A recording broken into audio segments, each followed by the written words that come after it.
ये भारत और अमेरिका के बीच चल रही जंग के बारे में है। लेकिन ये जंग तलवारों या गोलियों से नहीं लड़ी जा रही। ये जंग है टैरिफ्स की, जहां हथियार हैं टैक्स, इंपोर्ट ड्यूटी और ट्रेड पॉलिसीज। और ये जंग आपके रोजगार, किसानों की आजीविका और देश की अर्थव्यवस्था से सीधे जुड़ी हुई है। पॉइंट पर आते हैं, ये टैरिफ वॉर क्या है, क्यों शुरू हुई और सबसे इंपॉर्टेंट, ये हम भारतीयों को कैसे प्रभावित करेगी। आखिर अमेरिका भारत के ऊपर इतना दबाव क्यों डाल रहा है। चलिए अब आते हैं भारत अमेरिका के रिश्तों पर। 1950 में भारत को अमेरिका से PL 480 स्कीम के तहत गेहूं आयात करना पड़ा, वो भी ऐसा गेहूं जो कहा जाता है कि सूअरों को खिलाने लायक था। 1965 की जंग के टाइम अमेरिका ने इस आपूर्ति को रोकने की धमकी दी। यहीं से भारत ने आत्मनिर्भर बनने की ठानी और हरित क्रांति की शुरुआत हुई। 1976 में अमेरिका ने भारत को GSP का फायदा दिया, जिससे हमारे उत्पाद बिना टैक्स के अमेरिका जाने लगे। लेकिन भारत ने अपने डोमेस्टिक मार्केट को बचाने के लिए हमेशा हाई टैरिफ्स बनाए रखे। 1980s में कुछ प्रोडक्ट्स पर ये 350% तक थे। अब समस्या आती है डोनाल्ड ट्रंप के साथ। ट्रंप का मुख्य एजेंडा है ट्रेड डेफिसिट, यानी व्यापार घाटा कम करना। उन्होंने पहले चीन पर भारी टैरिफ लगाए। चीन ने जवाब में अमेरिकी किसानों को निशाना बनाया और अमेरिकी किसान ट्रंप का मेन वोटर बैंक हैं।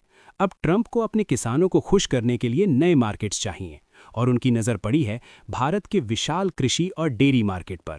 इसलिए उन्होंने भारत को GSP से बाहर किया और हमारे निर्यात पर 50% तक का टैरिफ लगा दिया है। सीधी डील है, तुम्हारा मार्केट खोलो वरना टैरिफ रहेगा। सवाल यह है कि भारत अपना कृषि बाजार क्यों नहीं खोल सकता। ये कोई जिद नहीं बल्कि अस्तित्व का सवाल है। पहला कारण, अमेरिकी कृषि हेविली सब्सिडाइज्ड और पूरी तरह मशीनीकृत है। उनका मक्का, दूध भारत से कई गुना सस्ता पड़ेगा। हमारे करोड़ों छोटे किसान उस कंपटीशन में टिक नहीं पाएंगे। दूसरा कारण, जेनेटिकली मॉडिफाइड बीज। अमेरिका GM बीजों का भारी इस्तेमाल करता है। ये बीज हमारी देसी किस्मों को नष्ट कर देंगे और हमें अमेरिकी कंपनियों पर रॉयल्टी देने के लिए मजबूर करेंगे।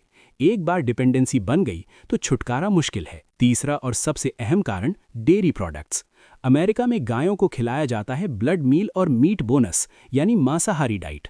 ये भारत के धार्मिक और सुरक्षा मानकों के सीधे खिलाफ है। फिलहाल ट्रंप ने हमारे टेक्सटाइल्स, फुटवेयर और ज्वेलरी जैसे सेक्टर्स को निशाना बनाया है, जिससे लगभग $48 बिलियन के व्यापार पर असर पड़ेगा। भारत की रणनीति क्या है? डाइवर्सिफाई करो। अब भारत दूसरे देशों के साथ FTA कर रहा है ताकि अमेरिका पर निर्भरता कम हो। तो दोस्तों, ये सिर्फ टैरिफ की लड़ाई नहीं है, ये हमारे किसानों की आजीविका, हमारी खाद्य सुरक्षा और हमारे धार्मिक मान्यताओं की लड़ाई है। अमेरिका अपने किसानों को बचाना चाहता है और भारत को अपने करोड़ों किसानों को बचाना है। अब मैं आपसे एक सवाल पूछना चाहता हूँ, क्या आपको लगता है भारत को अमेरिका के दबाव में आकर अपना कृषि बाजार खोल देना चाहिए? नीचे कमेंट में अपनी राय जरूर बताएं।